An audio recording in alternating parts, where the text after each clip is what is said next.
রাজ্যে বাংলা ভাষা দিবস পালনের ঘোষণা অখিল ভারতীয় বিদ্যার্থী পরিষদের। 20 সেপ্টেম্বর বাংলা ভাষা দিবস পালন করবে এবিভিপি। আজ এবিভিপির প্রদেশ কার্যালয়ে সাংবাদিক সম্মেলন করে আগামীকাল রাজ্য জুড়ে বাংলা ভাষা দিবস পালনের ডাক দিয়েছে পশ্চিমবঙ্গে বাংলা ভাষা প্রথম আত্মবলিদানকারী রাজেশ ও তাপস। আগামীকাল কলকাতা থেকে কোচবিহার কার্যকর্তারা এই বাংলা ভাষা দিবস পালন করবেন। সমস্ত জেলার পাশাপাশি মুর্শিদাবাদের ফারাক্কায় এই বাংলা ভাষা দিবস পালন করবেন বলে জানালেন এবিভিপির সদস্য মৃগাঙ্ক সাহা। তিনি আর কি জানালেন শোনাবো।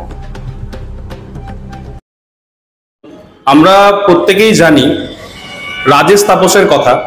পশ্চিমবঙ্গের মধ্যে প্রথম বাংলা ভাষার জন্য যে দুই ছাত্র প্রাণ দিয়েছিল সে হচ্ছে রাজেশ তাপস। উর্দু আগ্রাসনের বিরুদ্ধে তাদের যে লড়াই এবং সেই লড়াইকে দমানোর জন্য পশ্চিমবঙ্গ পুলিশ তাদের উপর নির্মমভাবে গুলি চালায় এবং দুই ছাত্র হত্যা করে।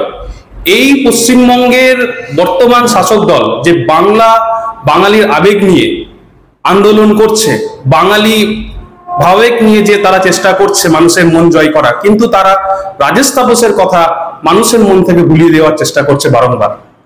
আজ পর্যন্ত রাজেশ তাপসকে যারা গুলি করে মারল তাদের খুঁজে বের করা গেল না, তারা এখনো অব্দি নাই পেল না। কিন্তু মমতা ব্যানার্জি এবং পশ্চিমবঙ্গের বর্তমান শাসক দল এই ঘটনাকে ধামাচাপা দেওয়ার জন্য বাঙালির আবেগ নিয়ে লড়াই করে যাচ্ছে।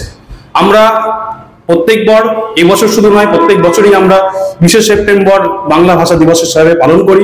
পশ্চিমবঙ্গের প্রত্যেকটা জায়গাতে আমরা পালন করি, কাকদ্বীপ থেকে কোচবিহার পর্যন্ত আমরা এই বাংলা দিবস পালন করে থাকি। কালকেও আমরা সেইভাবেই পালন করব। প্রত্যেকটা নগর ইউনিট সঙ্গে সঙ্গে কলকাতা যাদবপুর থেকে কলেজ স্ট্রিট এবং শিলিগুড়ি বিভিন্ন জায়গাতে আমাদের এই দিবস পালন হবে। ফারাক্কাতেও সেই সঙ্গে আমরা কালকে রাজেশ তাপসকে স্মরণ করব এবং দ্বারভিটে রাজেশ তাপসের পরিবারকে নিয়ে আমাদের পথসভা রয়েছে এবং পথ মিছিল রয়েছে। সেখানে আমরা কালকে সবাই পশ্চিমবঙ্গের যোগদান করব।